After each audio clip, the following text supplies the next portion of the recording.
देहरादून से इस वक्त की बड़ी खबर यह है कि उत्तराखंड भाजपा कमेटी की बैठक आज है। ऑब्जर्वर के तौर पर रमन सिंह देहरादून पहुंच गए हैं। प्रदेश प्रभारी दुष्यंत गौतम भी उनके साथ है। बीजापुर के सेफ हाउस में यह बैठक होनी है। उत्तराखंड भाजपा में आज राजनीतिक हलचलें बड़ी तेज हैं, तो जाहिर तौर पर अटकलबाजियों का दौर भी चल रहा है। इसी के बीच एक कोर कमेटी की बैठक है। पार्टी का यह कहना है कि भाजपा के चिंतन की बैठक है और इसीलिए राष्ट्रीय नेता आ रहे हैं। लेकिन एक तरफ गैरसैंण में बजट सत्र चल रहा है, छठा दिन है आज। क्या की रिपोर्ट प्रस्तुत करेंगे, लेकिन ऑब्जर्वर्स के पहुंचने के बाद इस मीटिंग को आनन फानन में क्या बुलाया गया है, या पहले से प्लानिंग थी और किस तरह की प्लानिंग थी? सीधा रुख करते हैं हमारे ब्यूरो चीफ अजित राठी का और उनसे जानने की कोशिश करते हैं कि अजित, ये कहीं से भी लग तो नहीं रहा है कि ये मीटिंग प्रपोज थी या प्लान थी। जाहिर तौर पे सबके समझ में आ रहा है कि आनन फानन में ही इस मीटिंग को बिठाया गया, बुलाया गया है। स्नेहलता, देखिए, बिल्कुल आपने बड़ा वाजिब सवाल किया है कि ये इस तरह की मीटिंग कोई प्रपोज नहीं थी, क्योंकि जब सत्तारूढ़ दल का संगठन इस तरह की कोई बैठक करने वाला हो और बजट सत्र चल रहा हो, और बजट सत्र भी दूसरे शहर में हो जो यहाँ से 350 किलोमीटर दूर है। आप देहरादून में कोर कमेटी की बैठक कर रहे हैं। मुख्यमंत्री और 3 मंत्री, प्रदेश अध्यक्ष, वो भी प्रदेश अध्यक्ष भी MLA हैं, वो प्रदेश अध्यक्ष हैं, और उन समेत करीब आधा दर्जन लोग इस कोर कमेटी के मेंबर होते हैं। तो राष्ट्रीय नेतृत्व को ये तो जानकारी है ना कि वो बजट सत्र चल रहा है, सभी विधायक, मुख्यमंत्री, मंत्री सब वहां पर व्यस्त हैं। तो ऐसे में देहरादून में कोर कमेटी की बैठक करके एक खुद ही एक सवाल संगठन ने खड़ा कर लिया है कि ये किस तरह से, ये क्या चीजें हो रही हैं, क्या कुछ नया क्रिएशन होने जा रहा है, क्या कुछ मंत्रिमंडल के फेरबदल पर, मंत्रिमंडल के रिसफल पर कोई चर्चा होने जा रही है। जिस तरह से कल कई विधायक दिल्ली पहुंचे थे, वो नितिन गडकरी जी और राष्ट्रीय उपाध्यक्ष दुष्यंत कुमार गौतम से भी मिले, उनको भी यही कहा गया कि आप कल देहरादून चलिए। ये सत्र 9 तारीख तक था। आज सुनने में आ रहा है कि ये सत्र भोजनावकाश के बाद स्थगित कर दिया जाएगा। और इसी के साथ एक नई चीज ये आ रही है कि मुख्यमंत्री वहाँ से अभी एक सूचना आई थी कि वो निकल लिए हैं देहरादून के लिए, लेकिन अब एक नई सूचना आ रही है कि वो अभी 1 आध घंटे में वहाँ से निकलेंगे और यहाँ कोर कमेटी की बैठक में हिस्सा लेंगे।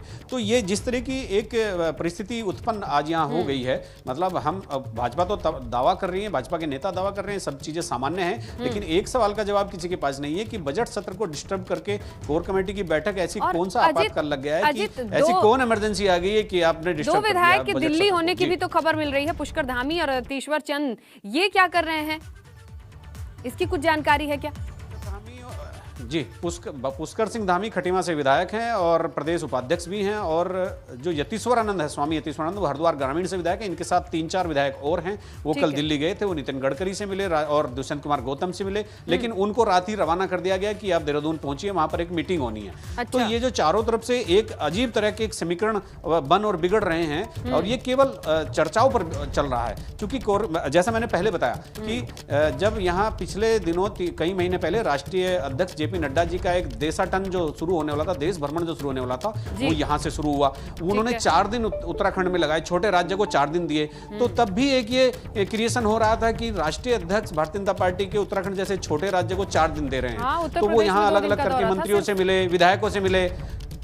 आज फिर वही कोर कमेटी एक हो रही है उनके जाने के बाद। अब फिर क्या इसमें होने वाला है? कोर कमेटी जो पार्टी के जो कार्यक्रम आगे लगे हैं, मंथन, चिंतन और तमाम कार्यक्रम लगे हैं, आगे चुनाव में किसको किस तरह से जानकारी देनी है, किस तरह से जिम्मेदारी देनी है, क्या मंत्रिमंडल का रिसफल होना है, क्या मंत्रिमंडल की 3 सीटें भरी जानी है, या इससे इतर कुछ और होने वाला है। तो इन सब चीजों पर आज कोर कमेटी में मंथन होने की उम्मीद की जा रही है। सूत्र यही बता रहे हैं कि केवल पार्टी के काम से है, लेकिन पार्टी के काम से इसलिए समझ में नहीं आता कि कोई सत्तारूढ़ दल, कोई संगठन, कोई राष्ट्रीय नेतृत्व अपनी सरकार का बजट सत्र क्यों डिस्टर्ब करेगा? वहां से मुख्यमंत्री, मंत्री, तमाम लोगों को यहां बुलाया जाएगा।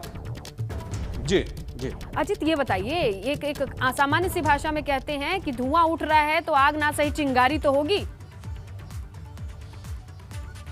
देखिए, जैसा अभी आपने कल कुछ विधायकों के दिल्ली जाने का जिक्र किया, इस समय उत्तराखंड में बहुत तेजी के साथ ये घमासान मचा हुआ है कि जो 3 सीटें मंत्रिमंडल में 3 कैबिनेट बर्थ खाली चल रही हैं, उसमें विधायक अपना हिस्सा पाना चाहते हैं। और बड़ी संख्या में विधायक, प्रचंड बहुमत की सरकार है, 57 लोग हैं, और मंत्री 3 पद मंत्रियों के खाली पड़े हैं। अभी चुनाव भी आने वाले हैं, सबकी जवाबदेही तय हो रही है। विधायकों को भी ये चिंता लगी हुई है कि हम अपने क्षेत्र में जाकर किस तरह का दावा करेंगे। यहाँ बीच बीच में आपने देखा होगा कि सरकार के खिलाफ ही उसके विधायक सदन से सड़क तक हंगामा करते रहते हैं, आंदोलन करते हैं, विद्रोह करते हैं। संगठन में भी इसी तरह की सब चीजें हो रही हैं। और तो अब इन सब परिस्थितियों के बीच ये आज कोर कमेटी की बैठक होना और खास तौर पर ऐसे समय होना जब बजट सत्र चल रहा हो, वो भी 3 किलोमीटर दूर, और खास तौर पर रमन सिंह का यहाँ आना कुछ और दूसरे इशारे भी करता है कि यहाँ पर कुछ राजनीतिक उठापटक हो सकती है।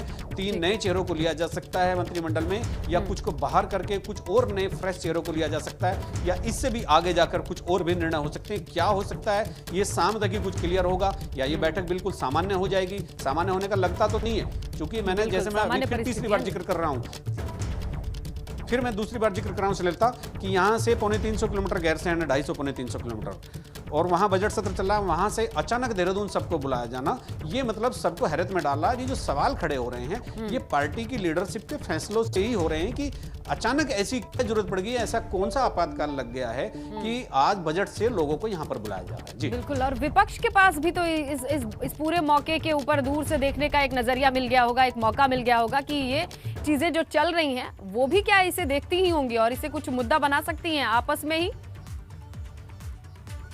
देखिए, ये चूंकि अभी सुनीता ये लोग यहाँ देहरादून पहुंच ही रहे हैं, इसके बाद जैसी कार्रवाई शुरू होगी उधर से मुख्यमंत्री देहरादून के लिए मूव करेंगे, और चूंकि 3 कैबिनेट मिनिस्टर भी ऐसे हैं, 2 कैबिनेट मंत्री और 1 राज्य मंत्री जो कोर कमेटी की बैठक का हिस्सा है, उनके सदस्य हैं, अगर वो भी निकलेंगे वहां से, तो जैसे ही वो वहां से मूव करेंगे तो एकदम से वहां फिर ऐसा होगा कि कुछ विधायक भी मूव कर जाएंगे, फिर कांग्रेस को बोलने का मौका मिलेगा। बिल्कुल बिल्कुल, क्योंकि सत्र से गैरसैंण से आप आनन फानन में देहरादून आएंगे तो जाहिर सी बात है कि यहाँ पर विपक्ष सवाल उठाएगा कि ये क्या हो रहा है, पार्टी के अंदर सब ठीक ठाक है कि नहीं। बहरहाल इस खबर पर हमारी नजर बनी रहेगी। आपका शुक्रिया अजीत तमाम जानकारी के लिए।